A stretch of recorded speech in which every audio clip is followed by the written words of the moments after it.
born shortly after I arrived.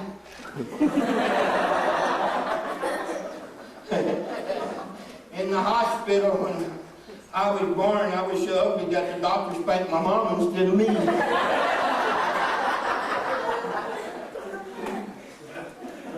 But my dad was very poor. We grew up so poor, and we tried to raise corn, but the birds had to get on their knees to eat that stuff. We tried to grow wheat, but we had to ladder it to know where we'd been cut. And we tried to grow chickens, but another one of them growed, and Papa said, I guess we just planted them too deep.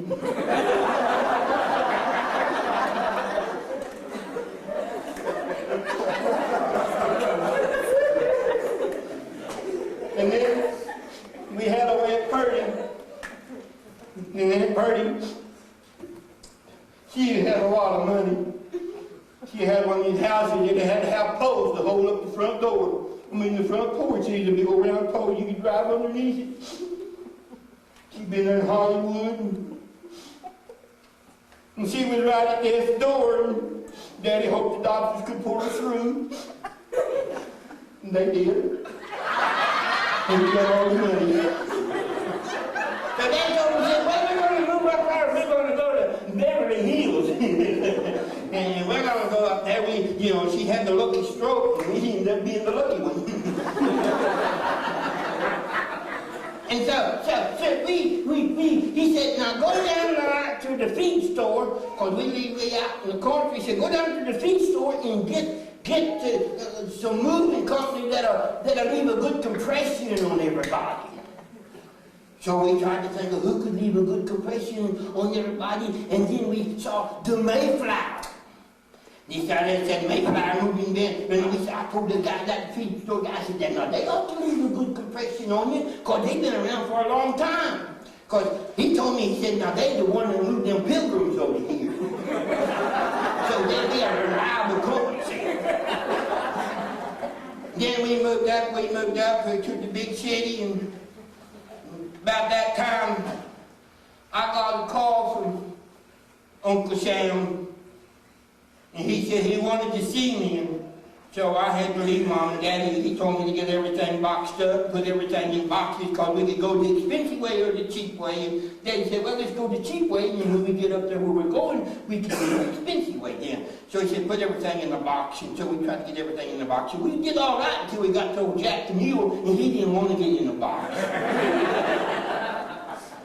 But finally, after we shot him, we could get him in the box. Dad said when they got there, he sure did stink. But anyway, because my friend, I remembered the chicken when we get ready to put them in the box, they just lay down and cross their legs like this, because we moved every 30 days. And they thought we were just moving somewhere down the street. So they just crossed their legs so we could run a pole through, put them on top of the car and take them down there. But anyway, I had to leave. They said, I got this letter from Uncle Sam. I didn't even know I had no kinfolks with that name. And they said they wanted to see me. Mama said, well, it was probably a beauty contest, All of us is, got the tats, and, but I don't know any man, don't you? I'm just nice looking,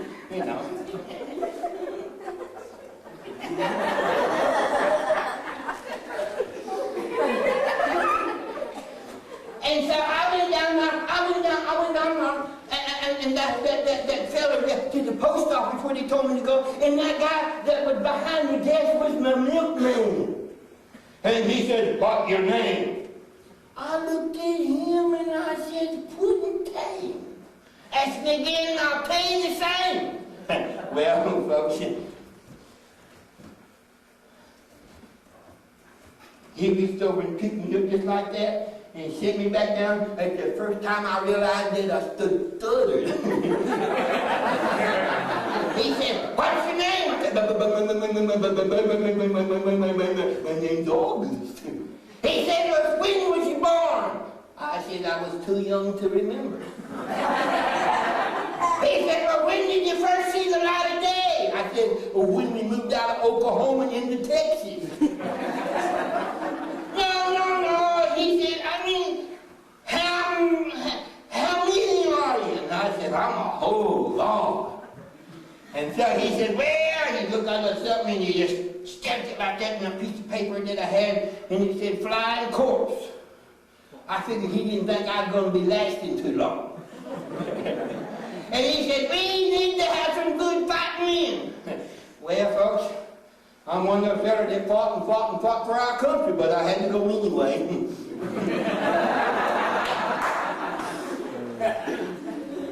So he said, all right, I want you to obey instructions around here. And so he got me out and he said, now you follow this man and he'll tell you what to do.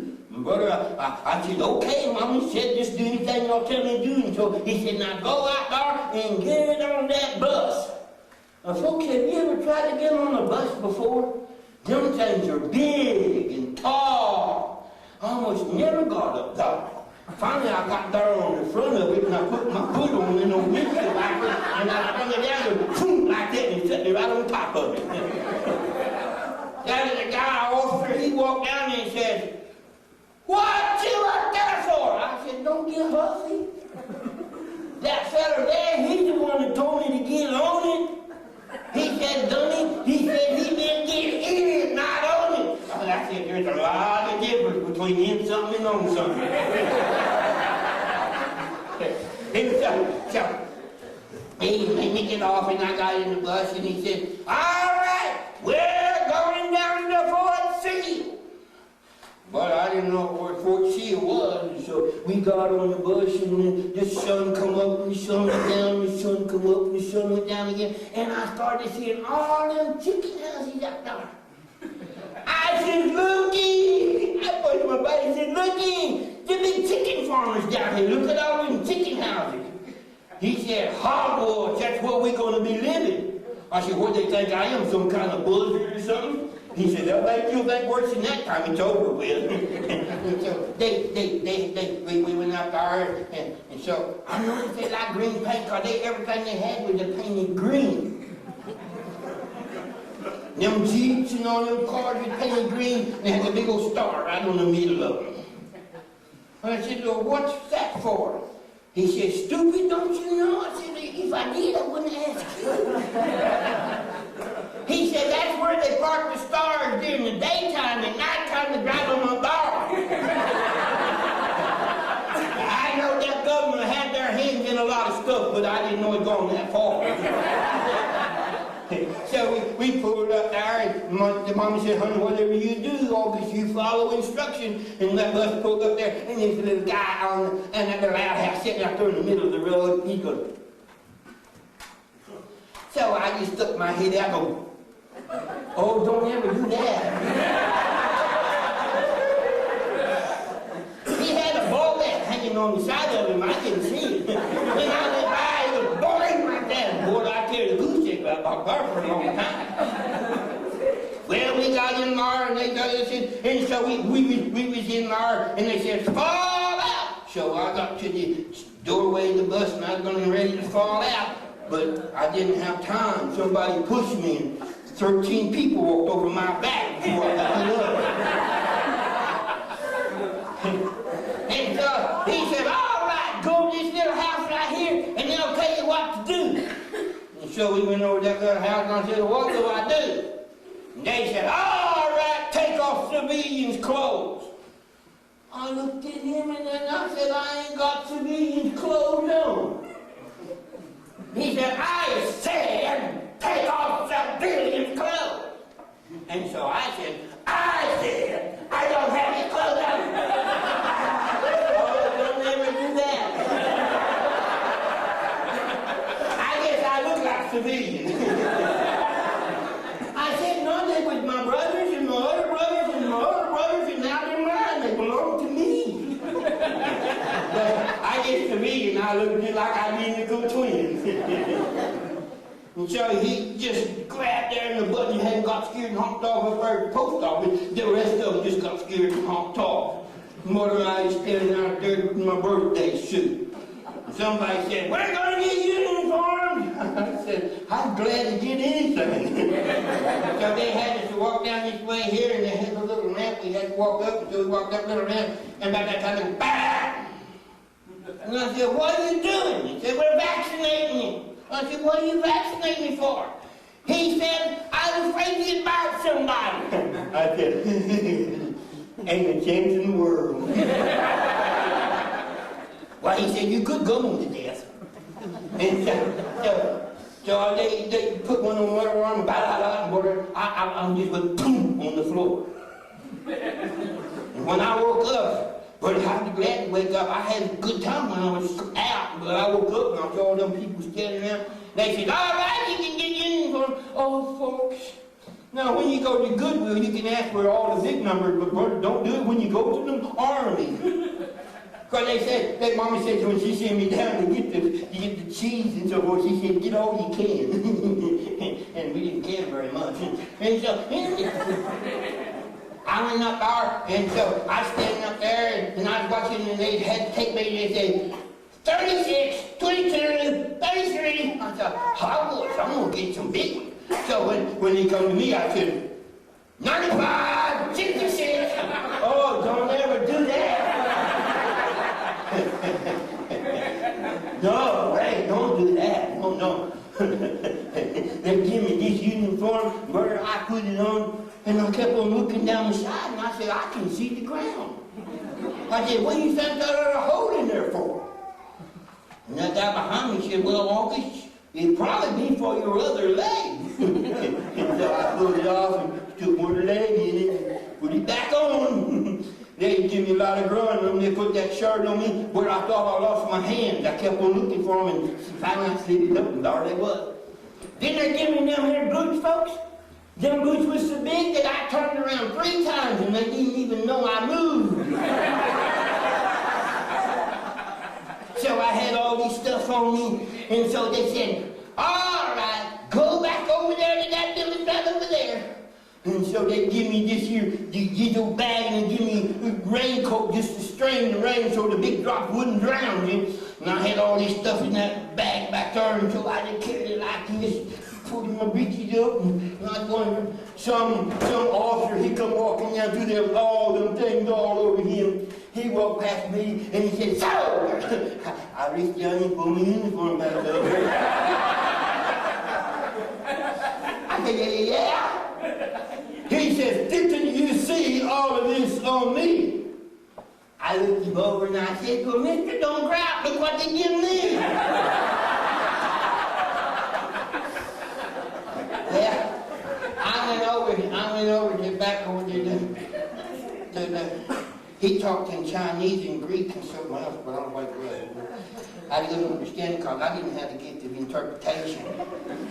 And I went over there, and so I went back there and I said, yeah. He said, now, I want you to go get a bunk. I said, well, what on earth is a bunk? He said, that's something you sleep on. It's right over there in that barracks. I said, that big chicken house? Oh, don't ever say that. And I said, that one over there? He said, yeah. And I said, what do you want me to do? He said, go get you a bunk. I said, okay. Then I knew I was going to be back. I just set my bag back down there. And so I just went over there. Went in there. Folks, sometimes you're heavy. I lifted up every one of them, and all of them were heavy. So finally, I just picked one up, and I went, you know, in the doorway, those little strips of wood on the side. I almost never got out, but I hit it real hard, and they would boom like that, and I carried that out. I come walking over there, and that thing was heavy. I come walking over there at that bunk, and I opened the door. You know, that was the most gifted man I ever saw in my life. He talked in Chinese and French and Hebrew and Greek, and what little bit of English I could understand is something about take it back. I said, you just told me to go get it. He said, we changed our mind, take it back. So we took it back over, and I put it down there. They said, you can go to bed. I thought, man, praise the Lord, I get to go to bed. And so I just laid down on that there bunk there, laid down there, and brother, I just got my saw out, and I'm just getting ready to saw some good lumber. And just resting. About that there time I hear Gabriel blow on the horn. Brother, jumped up and I said, yes, Lord, I'm ready to get out of here. I kept on jumping up, but I kept on coming back down. I said, silly, I ain't missed it. About that there time while I was up in the air, the officer walked in the door. He said, fall out. I ain't had to fall out, honey. He scared me so bad I landed 3 bunks down. He kept on looking at the door because he kept on going, I didn't tell him that was my fault. He said, all right, we're going to have guard duty today. We're going out for inspection right now. He said, all right, everybody get your uniforms on. And so I got my uniform on and I put it up. I said, uh-oh, got another leg going. Took it on the order and put it up. And then I put my boots on and my shirt on. And I took about 3 steps and those shoes realized we was going somewhere. And so here they come. That was they had us out there in that big old cow pasture out there and a cow inside. We all standing out there and that officer said, attention! Attention! And I said, he out there hollering for attention. He says, well, give him some. And so I thought, well, why not? I go,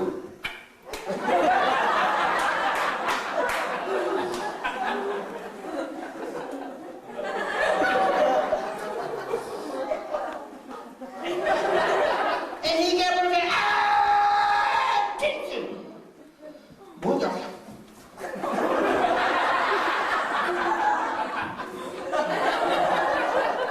I know he's homesick to see his wife. He walked right over to me and he said, soldier! I said, you got bad breath. Don't hear me say that either. He said, soldier, I said, stare. I said, you got your tonsils. I said, big cry, baby. Don't hear me say that either.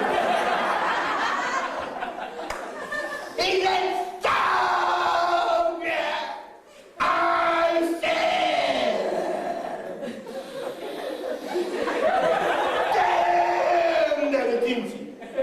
I looked at him and I scratched my head and I said, officer, what's wrong with you? I am standing. This uniform you gave me makes it look like I'm sitting down.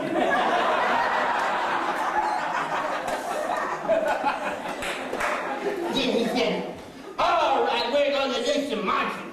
And so he said, let you people, let you people, let you. I passed the same place 4 times. I said, hogwash, if you don't know where we're going, I think I'll go up to the barracks and wait till you do know where we're going. Because I'm kind of tired. And folks, I just thought I was tired. when they got this way and they kept on going, I saw the barracks, I just kept on going.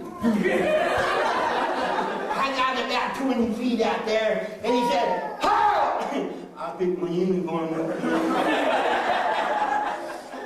I said, yeah. He said, what's the big idea?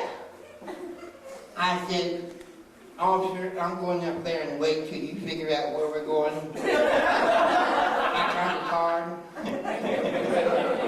Well, folks, 4 hours later, I was marching down through there.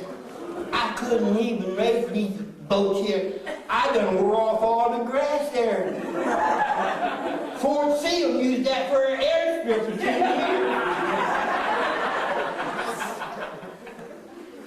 That night I come in and brother, I was just tired, man. I was pooped out. You know what I mean?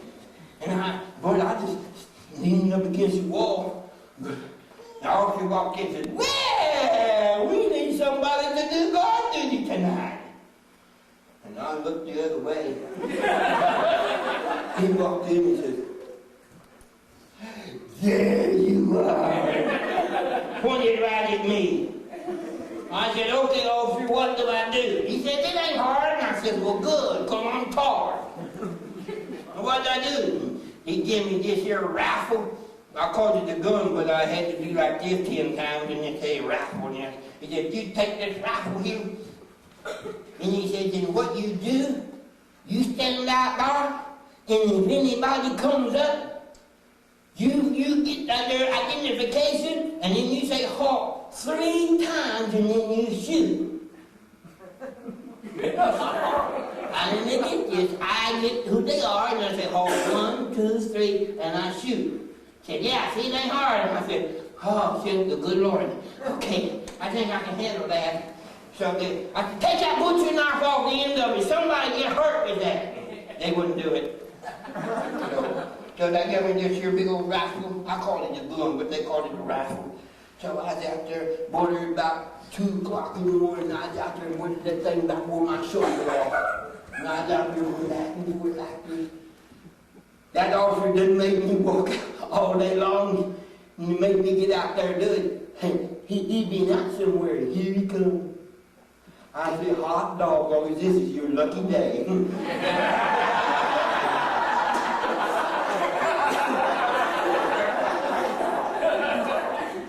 He come walking up the alley. I said, huh? He stopped. I said, show me who you is. So he took out all the paper, but I know who he was. And all this, and then he put them back in. He took off down the way. I let him get about 20 feet. I said, oh! He picked his uniform up that time. He come over and he said, and what's the big idea? I said, come on, officer, don't get huffy. You made the rules, I'm following them. I'm going to say halt 1 more time, and I'm shooting. You should have seen him. All night long, he kept on calling me and said, oh, this is Jolly good fellow. Oh, this is Jolly good fellow. The next morning at breakfast, brother, he was the one who was dressed. Well, they told me we was going to have to get some practice.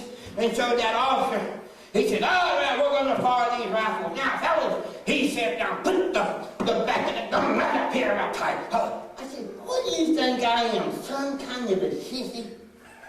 He walked over to me and he said, August, you know I've been wanting to do something for you for a long time. He said, I tell you what, August, you just hold the back of that gun there about right here. You do that like that. And you pull the trigger. I got $10.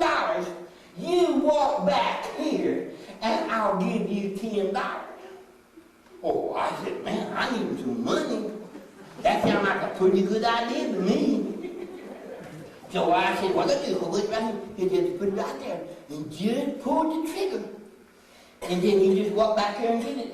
I said, oh, okay. And so I did again. I pulled the trigger. Oh, folks, I didn't have to walk back there. I just went, you. I got my $10. But I couldn't chew bubble gum for you. And then they said we were going to fire big old hand grenades. And they said, it's easy, anybody can do it. And I said, what do you do? And they said, well, you put it here, and you pull that little pin, you count to 10, and you throw it. Oh, I said, that's mighty fine. So they give me one, and I put the pin. Go 1, 2, 3, 4, 5, 6, 7.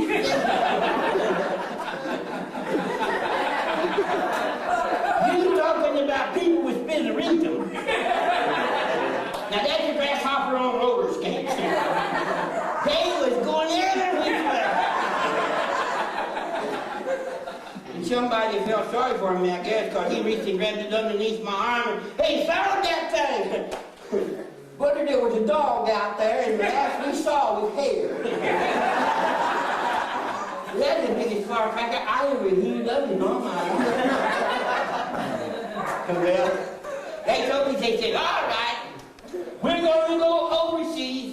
And they put this on this here. They said, now we're going to fly you up to New York. I said, oh boy, I've never been on the plane before. and so I went to put this on this big old plane. Well, I said, and I remember what my fella said. He said, now, August, when you get up there, he said, look out the window. He said, the people, they'll look like ants. And I remembered.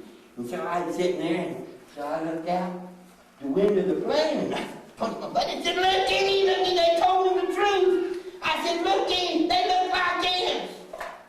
My buddy punched me and said, stupid, they are ants. We ain't took off yet.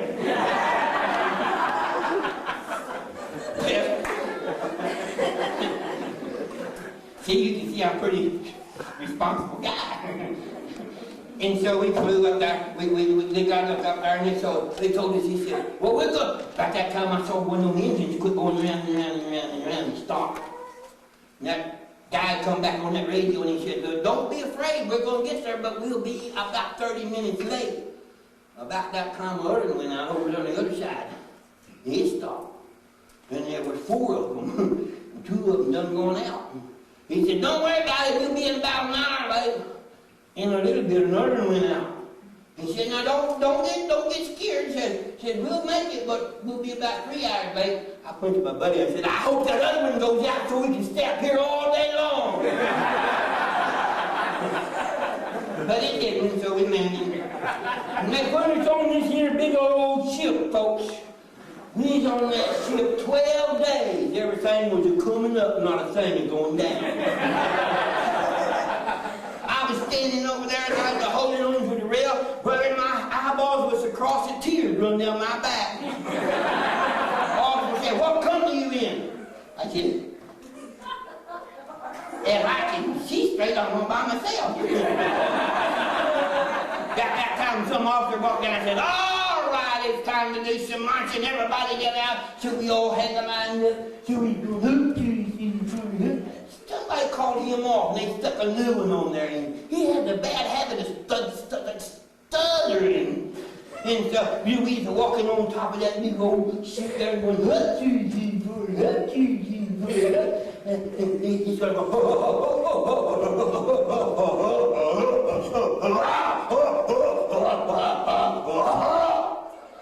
but before he could get it out, 87 of us went overboard.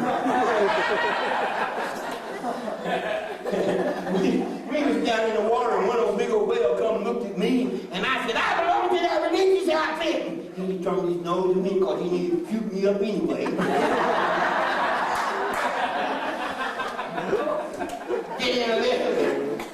They fished and they fished and they fished and they got us out, and we was standing up there, but we just wet as could be. That officer walked back and he said, fall in! I jumped down and said, please, I just got out. He didn't make me go back. Then about that 3rd time, brother, so we went on there day after day after day. Then all of a sudden, they said, we dropped anchor. I said, that was good enough for them. He said, what are you talking about? I said, that thing was hanging outside the ship when we left New York. I told that officer about it. He didn't do a thing. I said, I hope they lost the thing. Well, whatever happened, we quit going anywhere. We got over there, brother, all of a sudden he said, all right. About that time I hear the biggest 4th of July celebration. I looked up there and brother, they see me big old fireworks up. I said, hurry up, we're going to miss all the big ones. About that time they said, all right, they put us on these little boats there. We got out there, and just that time we got to the land in front of them, shoot down like that, right in the water. And that guy in front of me, he just said, you know, he's going like that. I said, hurry up, we're going to miss all the fireworks. Come on, we got to get hard to see them, and you can keep us out here. And he's like this, and I looked at my butcher knife. And I said, sharp point makes men move fast. So I just go, you talking about Moses dividing the Red Sea. Honey, he divided that sea. He opened that sea up and he jumped in that before that water got back.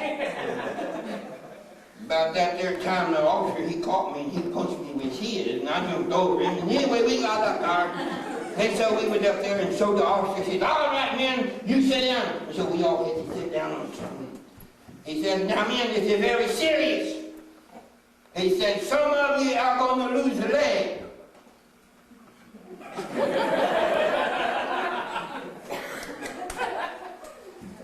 Some of you are going to lose 2 legs. Some of you lose an arm. Some of you lose 2 arms. I said, well, aren't they faster no better than that? He didn't say one word. He said, some of you ain't coming back. And I said, officer, just where we going to be going? Well, he said, Mr. August, that will be depending on how you've been living. I know like he's serious. And he said, if you have a picture of your wife, you better take it out and look at it.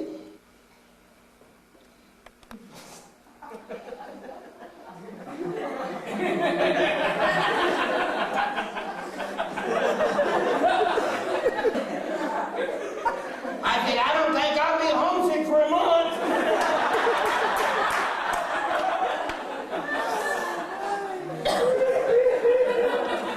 Back there.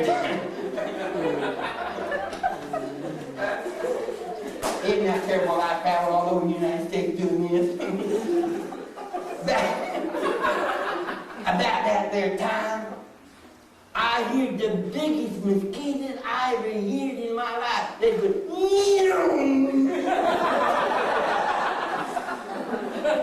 I said, officer, didn't he tell him he's coming? I should have sprayed. He jumped up and said, fellas, run for cover. I said, oh, me. I said, I left all mine on the ship. Well, he said, well, run for a tree. I looked around and I said, there ain't enough of them all. You officers done got them all. Well, he said, run for something. And I saw a butterfly, and so I started running for it. Back that there time, we saw some guys sticking their head out behind the rocks up there. Then the officer, he said, all right, follow that wheel. I looked at that officer and I said, now come on, man. I just got here. You ain't introduced me to one of them. How do I know which one's wheel? He said, well, dum find out which one's wheel. So I saw some guys up there sticking their head out behind the rocks, and I said, yeah. Well, raise your hand up like I got mine up. Raise your hand up. Folks, in all the excitement, somebody thought my name was Will.